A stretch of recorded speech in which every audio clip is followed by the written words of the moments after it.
BJP ప్రభుత్వం అధికారంలోకి వచ్చి 11 సంవత్సరాలు పూర్తి చేసుకున్న సందర్భంగా వికాస్ భారత్ సంకల్ప యాత్రను డోన్లో ఘనంగా నిర్వహించారు.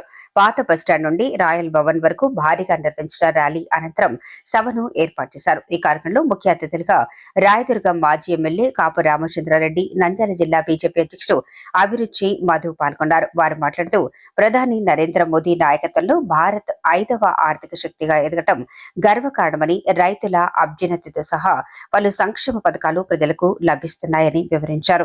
ఈ సభలో బీజేపీ నాయకులు హేమసుందర్ రెడ్డి, ఆర్మీ రామయ్య, ఇతర కార్యకర్తలు పెద్ద సంఖ్యలో పాల్గొన్నారు. దోన్ పట్టణంలో నరేంద్ర మోదీ గారి 11 సంవత్సరాల వికసిత భారత్ అమృత కాలానికి సంబంధించి దోన్ పట్టణంలో ఏర్పాటు చేసినటువంటి వికసిత భారత్ సంకల్ప సభకు నేను హాజరు కావడం జరిగింది. ఈ కార్యక్రమానికి రాయలసీమ జోనల్ ఇన్ఛార్జిగా ఇక్కడ మొదట ర్యాలీగా అందరూ కూడా చాలా ఉత్సాహంతో ర్యాలీగా రావడం జరిగింది. కార్యక్రమానికి కూడా పెద్ద మొత్తంలో కార్యకర్తలు, ప్రజలు హాజరు కావడం జరిగింది.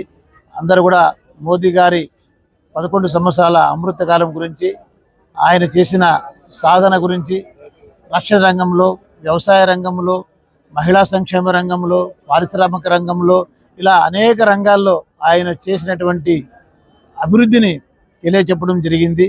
రాబోయే రోజులలో ప్రపంచానికి ఒక గురువుగా, ప్రపంచానికి మార్గదర్శిగా, ప్రపంచంలోనే ఒక బలమైన ఆర్థిక శక్తిగా ఎదగాలంటే నరేంద్ర మోదీ గారి నాయకత్వం అత్యంత అవసరం ఈ దేశానికి. కాబట్టి మనం అందరం కూడా నేషన్ ఫస్ట్ అని చెప్పి దేశానికి ప్రాముఖ్యతనిస్తూ దేశ సేవగా భావించి మనం ఈ కార్యక్రమాలు చేస్తూ ఉన్నాం. అన్ని పార్టీలు, రాజకీయ పార్టీలు అధికారం కోసం, పదవుల కోసం, డబ్బుల కోసం వాళ్ళు చేస్తారు. కానీ భారతీయ జనతా పార్టీలో ప్రతి ఒక్కరూ కూడా దేశ సేవగా భావించి, దేశ ప్రేమతో దేశానికి సేవ చేసే ఉద్దేశంతో కూడా ఈ పార్టీలో ఉన్నారు. కాబట్టి మోదీ గారి నాయకత్వాన్ని, భారతీయ జనతా పార్టీ గుర్తైనటువంటి కమలం గుర్తుని ప్రతి గడపకి తీసుకెళ్ళాలి.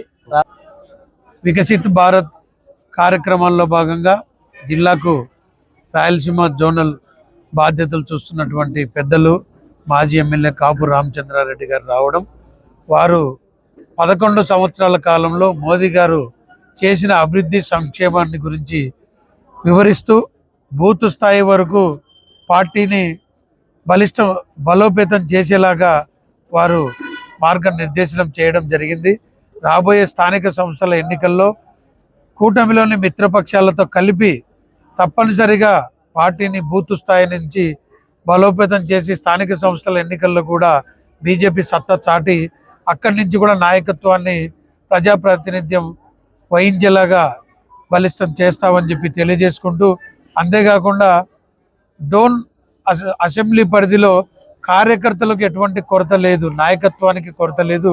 వారందరి మధ్యన ఐకమత్యాన్ని తీసుకొని వచ్చి పార్టీ విధానంలో పనిచేసేలాగా చేసి ఇక్కడ కూడా డోన్ను బీజేపీ కంచుకొట్టలాగా తయారు చేస్తామని తెలియజేస్తున్నారు.